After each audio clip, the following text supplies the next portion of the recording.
আসসালামু আলাইকুম, আশা করি সকালে ভালো আছেন। তো যে সাসপেনশনটা দেখতে পাচ্ছেন এটা হচ্ছিল আপনার ইয়ামাহা ভার্সন 2 এর সাসপেনশন। তো দেখতে পাচ্ছেন এটা সমস্ত কিছু খোলা আছে। তো আমরা হচ্ছিল এটা এখন সেটিং করব, কিন্তু সাসপেনশনের একটা সমস্যা আছে, দেখুন আমি দেখাচ্ছি। তো প্রথমে বলি এটা কোথা থেকে আসছিল। তো এটা আসছিল আপনার হচ্ছিল নীলপলিটা থেকে। নীলপলিতে আসছিল সুন্দরবনের সিদ্ধিরগঞ্জ নারায়ণগঞ্জ থেকে।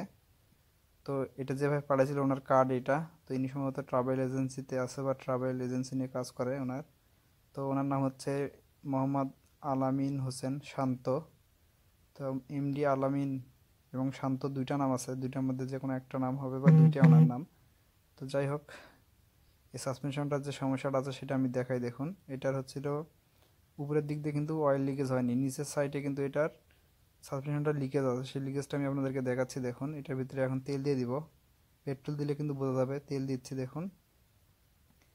দিয়ে যদি আমরা উপর থেকে ফু দেই তাহলে নিচের দিকে এটার সমস্যাটা বোঝা যাবে। দেখুন দেখাচ্ছি আমি। এই দেখুন নিচে তেল ঘামতিছে, অর্থাৎ এটার অয়েলটা কিন্তু আপনার নিচ দিয়ে সব বের হয়ে গেছে, সে কারণে কিন্তু সাসপেনশনটার সমস্যা আসছে। তো আমরা হচ্ছিল এটা এখন এই দেখুন অয়েল ভিজে আসছে, তেলটা বের হচ্ছে। তো এটা চারো সাইডে ওয়েল্ডিং করে লিকটা বন্ধ করে দিব। দেওয়ার পরে এটা পুনরায় আমরা সেটিং করে দিব। তাহলে কিন্তু সাসপেনশনটার যে সমস্যা সেটা সমাধান হয়ে যাবে এবং নতুনের মতোই কাজ করবে। তো চলুন আমরা হচ্ছিল এটা এখন চারো সাইডে ওয়েল্ডিং করে দেই। আর এখানে দেখতে পাচ্ছেন ভাই একটা মার্কিং করে দিছে, মার্কিংটা হয়তো থাকবে না ওয়েল্ডিং করার পর, পুড়ে যাবে এবং এটা কিন্তু কালারটা নষ্ট হয়ে যাবে। পরবর্তীতে এখানে কালার করে দিলে কিন্তু ওকে হয়ে যাবে। তো চলুন এটা এখন ওয়েল্ডিং করি, করানোর পরে সেটিং করে দিব। নিচটা যে ফাটা ছিল সেটা ওয়েল্ডিং করে দিলাম। এখানে একটু কালার করলে এখন আর সুন্দর হবে। ওয়েল্ডিংটা কিন্তু পাতলা করে দেওয়া হয়েছে ভালো করে, মানে চারপাশে দিছি, এটা আর ভাঙে যাবে না।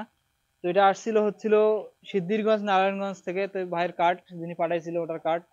তো এটা হচ্ছিল আমরা এখন সেটিং করে দিচ্ছি। দেখুন যে কম্প্রেসার চেক করে দেখবো যে কম্প্রেসার কিরকম আসছে। তো এখন আমরা হচ্ছিল এটাতে অয়েল দিয়ে দিচ্ছি।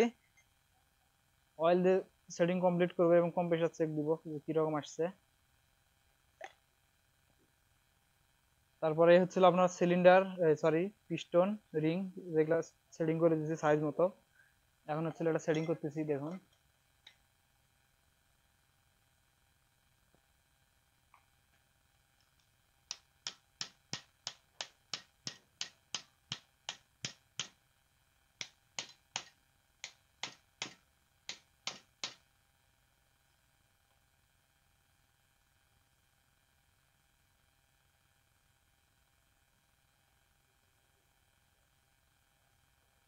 কম্প্রেসার, দেখুন কম্প্রেসার কিন্তু আসছে, তোলা যাচ্ছে না।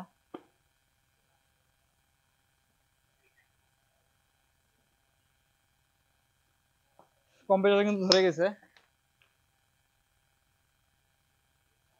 এখন এটা চারো সাইডটা সুন্দর করে রিপিট করে দিব।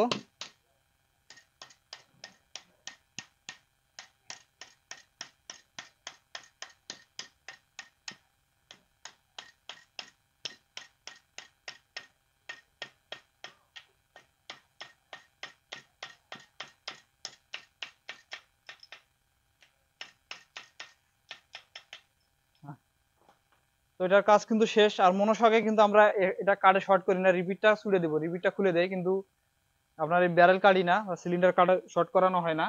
সে কারণে এটা যেটা অরিজিনাল মাপ ওটাই কিন্তু থেকে যায়। দেখুন আমি এখন দেখাচ্ছি কম্প্রেসার, হয়তো বুঝতে পারছেন। দেখুন আস্তে আস্তে উঠতেছে। আর নিচ দিকে উপর দিকে টানতে কিন্তু এখন প্রচুর শক্তি লাগবে। বাস। তো এটা এখন কিন্তু 100-তে 100 আছে। তো এটা আমার কাছে যে ভাই পাঠাইছিল ওনার নাম হচ্ছিল, আমি নাম বলতে শুনুন। ওর নাম হচ্ছে শান্ত। শান্ত, নারায়ণগঞ্জ, সিদ্ধিরগঞ্জ নারায়ণগঞ্জ। তো এটা ওনার কার্ড, উনি হয়তো ট্রাভেলস এজেন্সিতে কোনো কিছুতে আছে, যাই হোক। তো এটা এখন আমরা সেটিং করে দিব, স্প্রিং গুলো সমস্ত কিছু লাগিয়ে দিব, দিয়ে যেখান থেকে আসছিল সেখানে রিটার্ন করে দিব। তো এই ছিল ভিডিওটা, কেমন লাগলো অবশ্যই জানাবেন।